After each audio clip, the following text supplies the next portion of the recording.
Welcome to the Love Your Story podcast. Today is part 2 of a 2-part story, the story of Peter Mutabazi. Peter joins me today to share the incredible story of his life in Uganda, and we are picking up where we left off in part 1. So for his full story, please listen to part 1, because today we're going to look at the rest of the story, and you don't want to miss the first part. So part 1 is titled What Kindness Can Do, and part 2 today is titled What Hatred Can Do. And the reason I'm going to take an episode to talk in detail about hate is because as I was reading Peter's book, the title is Now I Am Known, one of the biggest turning points in his life came as he became a witness to the genocide in Rwanda, and what he witnessed, what these events taught him, and how they affected the progress of his life was just monumental. So stay tuned for my talk with the author of Now I Am Known.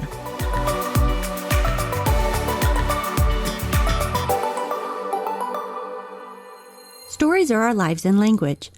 Welcome to the Love Your Story podcast. I'm Lori Lee, and I'm excited for our future together of telling stories, evaluating our own stories, and lifting ourselves and others to greater places because of our control over our stories. This podcast is about empowerment and giving you, the listener, ideas to work with in making your stories work for you. Story power serves you best when you know how to use it.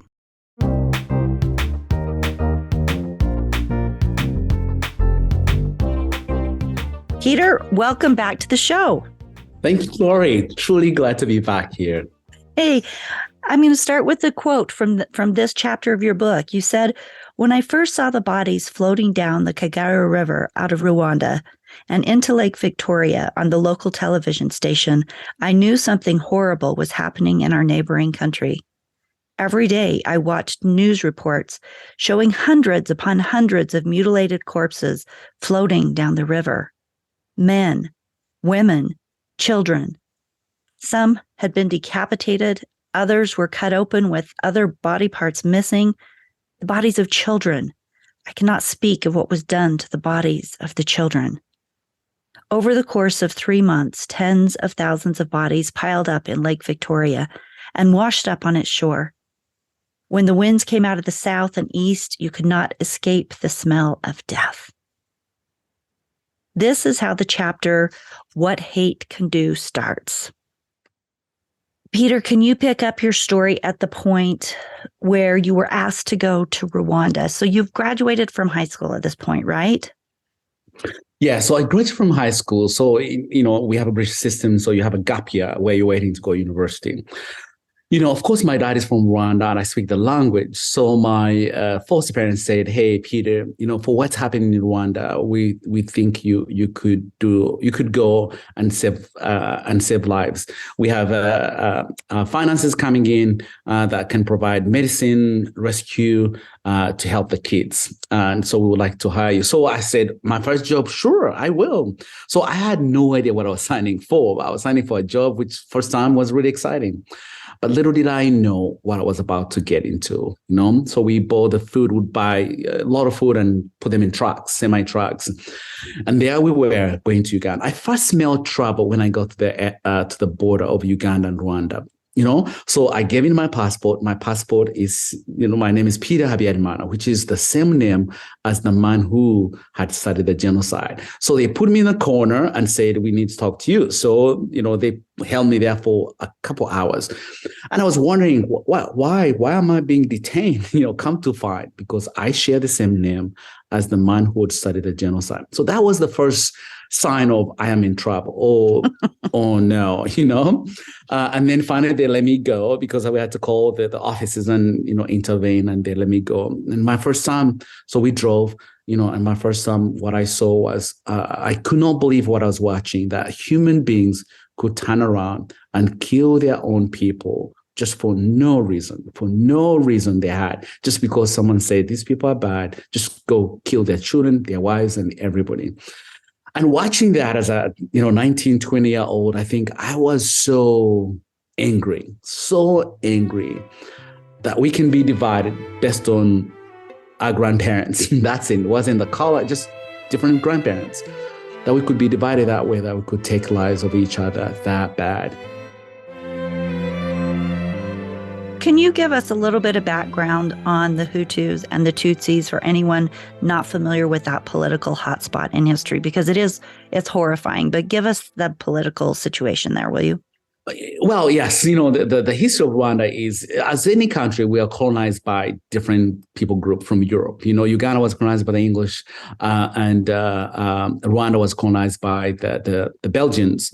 And what they did, of all colonialists, they use the system what we call divide and rule. Let's divide them and we rule them. Let's favor one tribe against the other and make them so hate each other that's the way we can divide them. In that way, we get to rule them. And that's what they did in Rwanda. They basically looked to one people group or one grandparent people and made them enemies against each other. And that had been going on for I don't know, 50, 100 years. That was created by someone who wasn't from there. And that had created a rift between the Hutu tribe and the Tutsi tribe.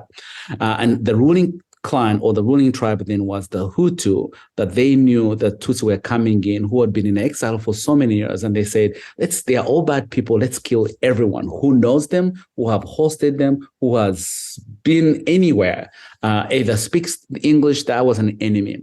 And that literally, neighbors went to neighbors looking, have you ever been to Uganda? Do you speak English? Do you have a relative with Tutsi? And they would kill them for no reason. And sometimes intermarriages, the wife or the husband would say, let's take your life before someone else comes, because they're going to do it the most heinous way. And they were using machetes literally to take lives and long nails. And that's what was happening in Rwanda. And within a span of 8 to 10 weeks, they killed more than 800,000 people in one small country. 800,000 people perished for no reason, just because in horrible, violent ways. Like, yes. I've heard stories of husbands killing wives, or wives having to kill husbands, and if they didn't, their children were threatened to be killed and just mutilated. Like, I can't even wrap my head around how horrible that must have been. And you were there, you were seeing that, so you got through, and you were on your way to these refugee camps that were full of hundreds of thousands of children, right? Because all their parents had been killed. Yes. So most parents were killed, or sometimes they would prefer to only keep the children and let the parents look for the other children, because it was safer to keep them than have adults that you didn't trust, So my job was to provide food and medicine to these camps where the oldest was 13 years old. And it was hard to watch because some of them didn't have arms or didn't have legs because they had been chopped off by a neighbor. And each one of them had watched their father or mother being killed because they were under the bed or they were hiding somewhere. And they watched all that. So you can imagine the trauma. And for me, being in the midst of that and watching that just made me really angry and really give up on humanity. Like, how can we, really do this to each other? And that's for me where the hatred kind of like really began to click in or check myself in a way. Yeah. So when you say check yourself, explain that. You asked yourself, you're watching this hatred coming out in people, and you were smart enough, which I love your self-awareness here, to internalize that question and say, where is hate showing up in my life? And that took you naturally to your relationship with your father, right? Right. And I'm on social media. It's easy to write a comment, but you have no idea how it's going to affect someone. Or you don't internalize and look at yourself. My mother had a saying, when you point one finger, 3 are pointing back at you. And that really always helped me to think through what I'm about to say, but what about me? What does it say about me? So while I'm in Rwanda, I think I hated my father so bad that for me, I wanted to go home at some point and kill my dad. Oh, harm him, do something, because I hated him that bad. So being in the midst of that and looking at what hate can do, and I thought, wow, these people are crazy. But as I said those words, or as I thought of all that, I said, but I'm capable of doing the same. That's what I want to do my father. The same hatred that I'm accusing these people to have is the same I feel towards my father. And at that point, I think I felt like I cannot be a hypocrite. I cannot say, how dare them? and then look at myself and say it was okay. And that's when really I said, no, I'm capable of doing so. And if I don't forgive my father, I'll end up doing the same. And that point, that's when I really said, I want to forgive my father. Either he accepts it or does not. I am going to accept. And I'm going to truly do everything I can to let go of the anger I have towards my father.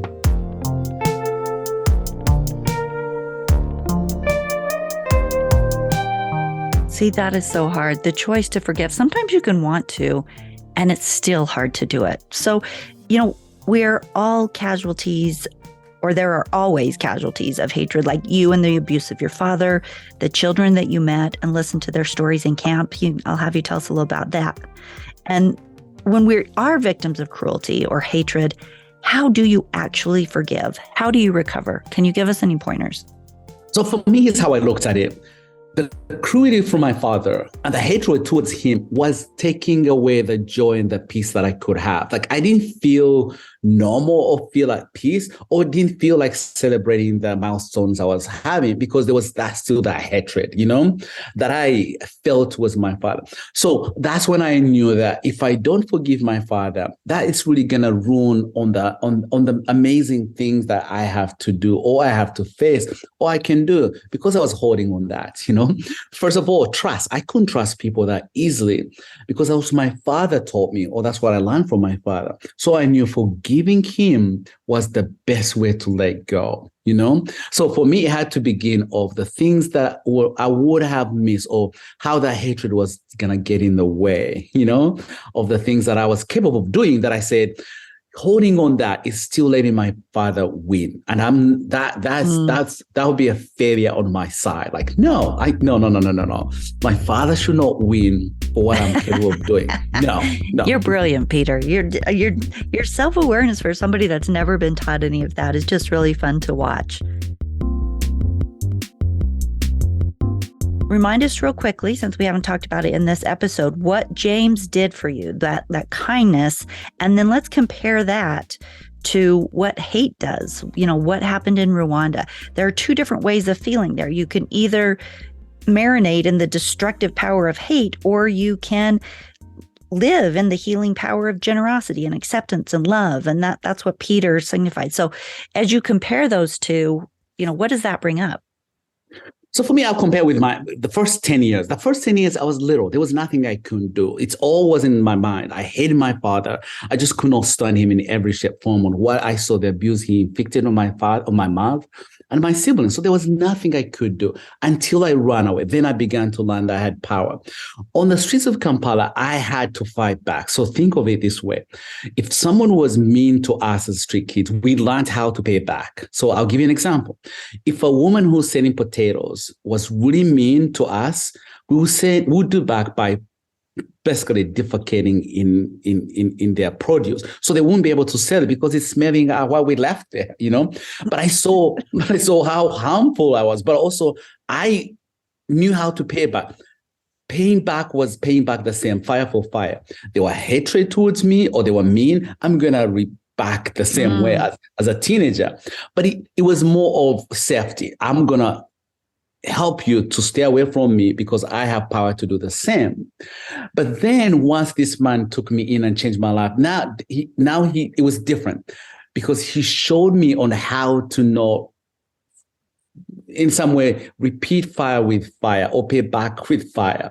I knew to do it in a kind way, because that's what he did. If I stole something from his home, he didn't say, Peter, how dare you? He said, Peter, next time you can ask. And I'm like, oh, really? Sure. Hitting someone at school. If I wanted to fight, I realized that if I fight someone, I'm going to lose on the foot. So I saw the things that I could lose because I wanted to do the harm.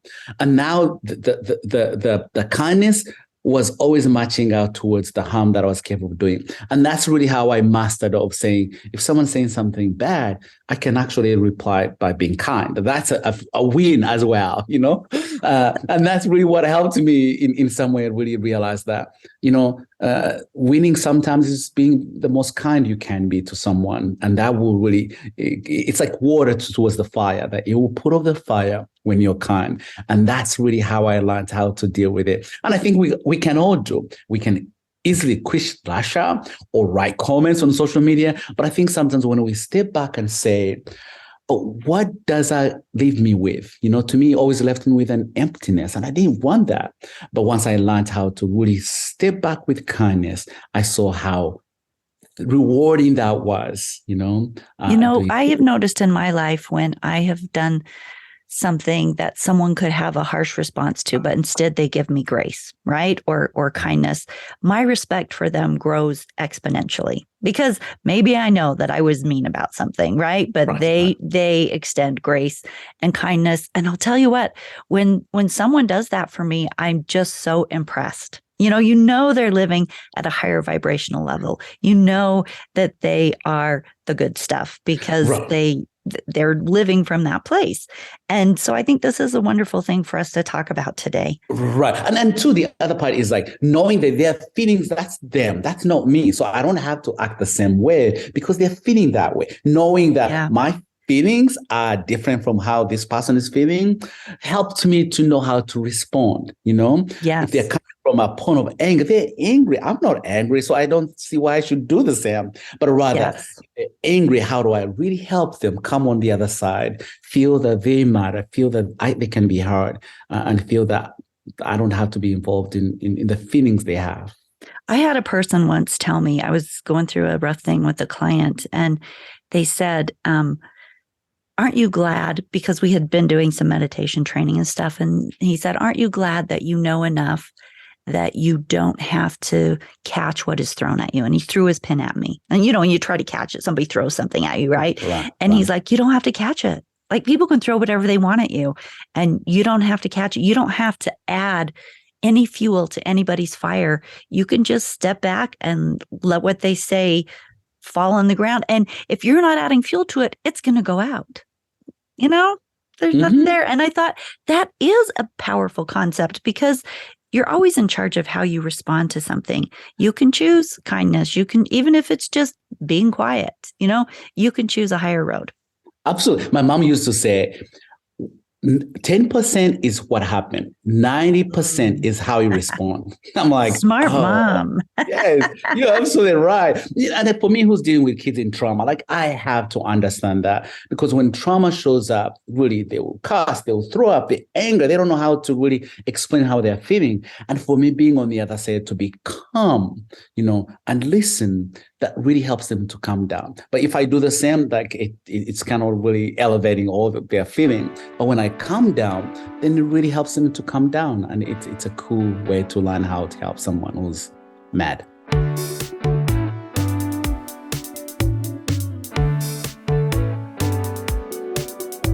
So if you haven't listened to part 1 yet, which I really hope you have, because it sets a great foundation for this part 2, Peter is a foster parent, and he's taking all of the things that he's learned and using them to help children that are in difficult situations, to bless their life, to take this kindness and this understanding of their trauma and to be able to support them and help them. So, Peter, tell us a little bit about what that's like for you and how we can get your book so they can read your full story. We've just given them little snippets of it, but where can we find it? First of all, tell us about the foster parenting, and then tell us about your book. Oh, foster parenting, yes. So when I came to the United States, I realized how much I was given. They say too much is given, much is required. And I knew, this man had really shown me how to love and care for the most vulnerable. And I wanted to do the same. So when I came to the United States, as a single man, I thought, well, there's no way they can allow me to be a foster parent. But I walked in the foster care system anyway. I said, hey, can I mentor children? And the social worker who received me said, have you ever thought of being a foster dad? I was like, me? No, I'm single. He said, you can do that. And that day I signed up. And since then, I've had 29 children. I've adopted 1 and in the process of adopting 3. So it's amazing. Wow. Even for me, it's amazing because I didn't do that because I have traveled in more than 100 countries with parents who were adopting, but I never seen a Black person who was adopting from Uganda or from Ethiopia. So I thought I don't qualify because I did not see the representation of myself, but I didn't give up. And somehow now I'm a dad because someone cared and someone said I matter. But also, again, I'm doing, because I can, but because someone showed me kindness. And if I can do the same to their bio parents and to our kids and change their lives because he changed my life, then I've done the best I can. I've left legacy of what this man who showed up one day and changed the life of a kid, that I want to do the same. And so that's my journey, to truly be a foster dad. I want to foster more. I want to adopt more. And above all, I want to advocate for so many kids who are in the foster care here in the United States. It's my job. Well, I wrote my book because I wanted to help my family first, my kids. I wanted my kids to know they love Dada, they love Papa. They call me, but that Papa, you're the best. I'm like, well, before you can say you're best, I really wanted to show them how far I've come, the odds and the things I had to overcome that say, if I can overcome, you, my son, you, my daughter, you can do the same. But also I wanted to encourage your listeners as well that have gone through a difficult time to say, don't let the past, don't let what happened to you determine your future, but rather hold it, own it, and use it to do life better for you, to change life for others and those around you and you as well. So that's why I wrote Now I'm Known. It's all about making others known. And you can do it at home. You can do it at work. You can do it anywhere. Or even on the bus, wherever you go, you can look at someone and say, I want to know you. Here's what a challenge I want to give you. Every time you walk on the streets and see street people, don't just give them food. Say, what is your name? And I'm telling you, they will stop to say, wow, you want to know my name? That is the most greatest gift you can give to any street person wanting to know my name. But anyway, you can find me on social media. You can find my book on any bookstore, Amazon, Target, anywhere, and social media as well as Foster Dad Flipper. Again, I don't flip children, I flip houses. And also you can find me on Now I'm Known TikTok, Now I'm Known YouTube, Now I'm Known everywhere. So the name of his book is Now I Am Known. And on the show notes at loveyourstorypodcast.com under this episode and part 1 episode, I will have a link so you can go and grab that book if you would like. And Peter, thank you for being here. Thank you for sharing your story. There's so much more we could talk about. You've given us so much wisdom, though, and let's choose kindness. Absolutely. And thank you for letting our kids in foster care be seen, be heard by inviting me. So we're grateful. Absolutely.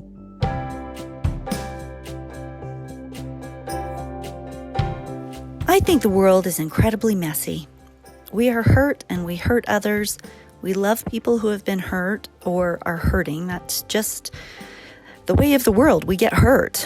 We want to forgive. We want to know how to help others deal with difficult things like trauma or neglect or hopelessness. It's all just so much. One of the things Peter said in his book was, quote, hurting people, meaning people that are hurting, need to be heard. They need to know that they are not alone, unquote. And then I was listening to a TED Talk about addiction and the way we try to punish and ostracize addicts, when the research was actually showing that people and lab animals don't turn to drugs or destructive behaviors when they feel connected. So the suggestion for healing was not to ostracize the difficult ones, but to let them know that you care, even though that may be one of the most difficult moves. At any rate, I believe the more we listen to these real-life stories, like Peter's, the more we seek the higher road, the more we understand where hate can take the human heart, and the opposite of where caring and forgiveness and empathy and those kind moves like James played, that part that he played. And go to part 1 if you don't know who James is. Those decisions and opportunities that James gave to Peter, this empathy and kindness, where this can take the human heart. We can take steps in the direction of light, no matter how much we are hurting, no matter how much the people around us are hurting, as we keep moving toward light and forgiveness and inclusion and connection, the brighter and more beautiful the world can be. You know, there's no quick solution to the struggle to forgive or to heal from trauma, but there is a choice every day where we can choose kindness and we can choose love and we can work on it moment by moment. So let me end with a couple quotes. Will Smith said, quote, "Throughout life, people will make you mad. They'll disrespect you and treat you bad. Let God deal with the things they do, because hate in your heart will consume you too," unquote. And then Martin Luther King, quote, "Darkness cannot drive out darkness. Only light can do that. Hate cannot drive out hate. Only love can do that," unquote. May we all move toward love and empathy and kindness today with intention. I will see you in 2 weeks for the next episode of the Love Your Story podcast. Thank you for being here. Share this with anybody in your world and your sphere of influence. Share both of these, part 1 and part 2, with anybody who you think would appreciate Peter's beautiful, magnificent story of coming from abuse and street living in Uganda to having finished multiple college degrees, living in the United States, working to give as many kids as he can the understanding and love so that they are known and can live better lives like he has been given that chance. So we'll see you in a couple weeks. Thanks for being here.